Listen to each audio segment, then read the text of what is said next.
निदेशक डॉक्टर आलोक शर्मा जी और आज के मुख्य अतिथि आशीष जौहरी जी, प्राचार्य महोदय एवं मेरे साथी अध्यापक और मेरे प्यारे छोटे मुन्ने भाई बहन जैसे खिलखिलाते चेहरे, आज युवा दिवस है और युवा दिवस क्यों मनाया जाता है? जैसे कि भी हमारे विद्यार्थियों ने बताया कि उनकी 12 जनवरी 1863 को उनका कलकत्ता में जन्म हुआ और उनके जन्म दिवस के उपलक्ष्य में युवा दिवस मनाया जाता है।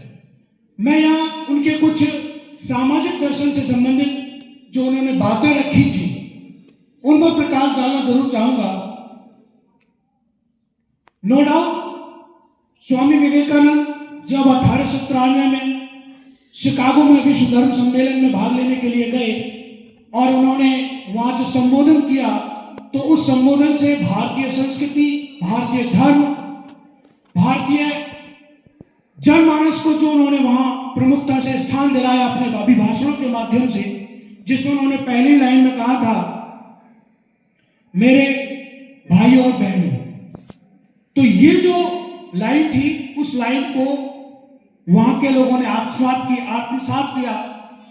अब उनके सामाजिक दर्शन में जो महत्वपूर्ण बात है, जिस महत्वपूर्ण बात को मैं आपके साथ साझा करना चाह रहा हूं, उन्होंने बहुत महत्वपूर्ण बात कही जाति व्यवस्था और अस्पृश्यता के संदर्भ में।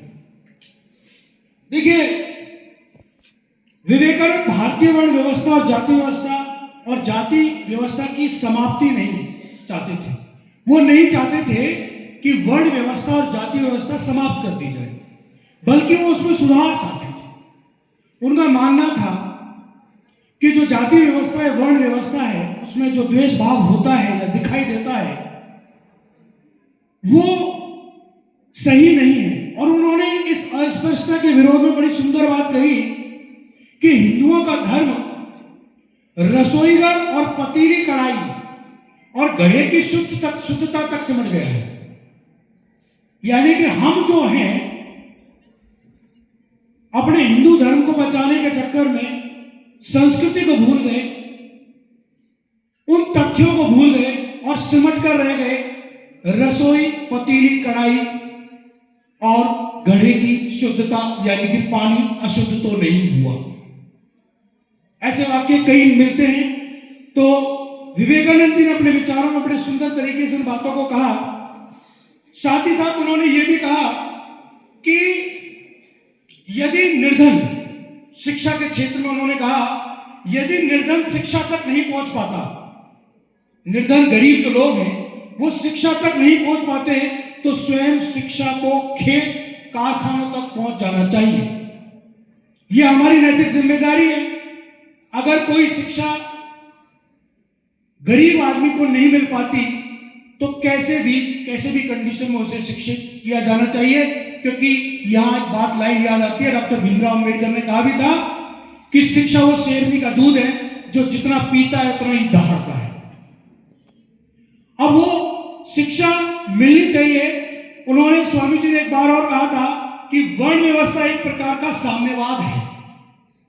वर्ण व्यवस्था एक प्रकार का साम्यवाद है। साम्यवाद से मतलब इक्वलिटी, समानता, अगर वह आदर्श रूप में है। क्योंकि वर्ण व्यवस्था में जो जातिगत या वर्णों का निर्धारण हुआ है वो कर्म के आधार पर हुआ है।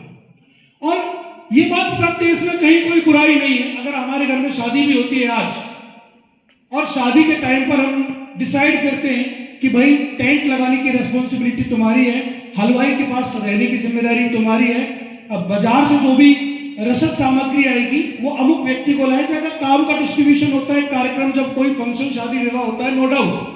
और ऐसा ही एक समाज है, ऐसा ही ये सामाजिक व्यवस्था है।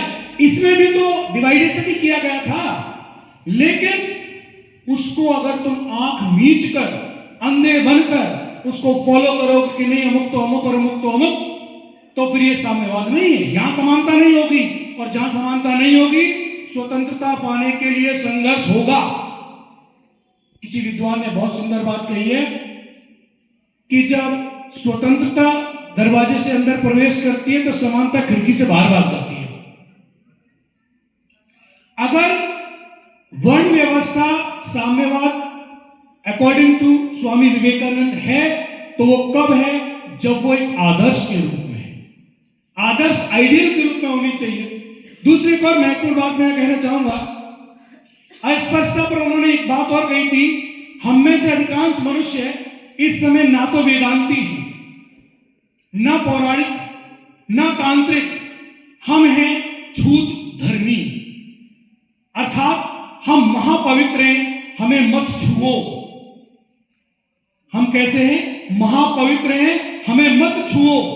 नहीं छुएंगे, क्योंकि आप लोगों ने तो व्यवस्था को आदर्श नहीं बना रखा। विवेकानंद जी ने उस समय भी ये कहा था, आज भी ये व्यवस्थाएं देखने को मिलती हैं, तो जरूरी है कि ऐसी व्यवस्था जो वर्ण व्यवस्था है उसे आदर्श के रूप में स्थापित किया जाए, न कि हम महापवित्र हैं, हमें ना छूने के रूप में।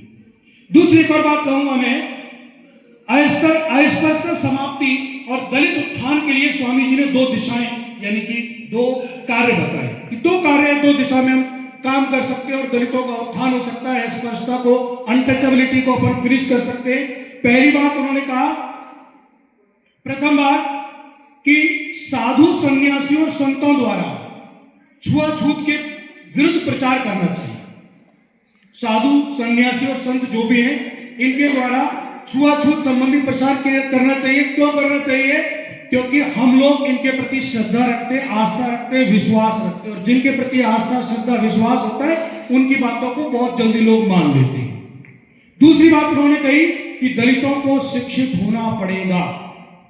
जब तक दलित शिक्षित नहीं होंगे तब तक आपको आपके अधिकार नहीं मिलेंगे।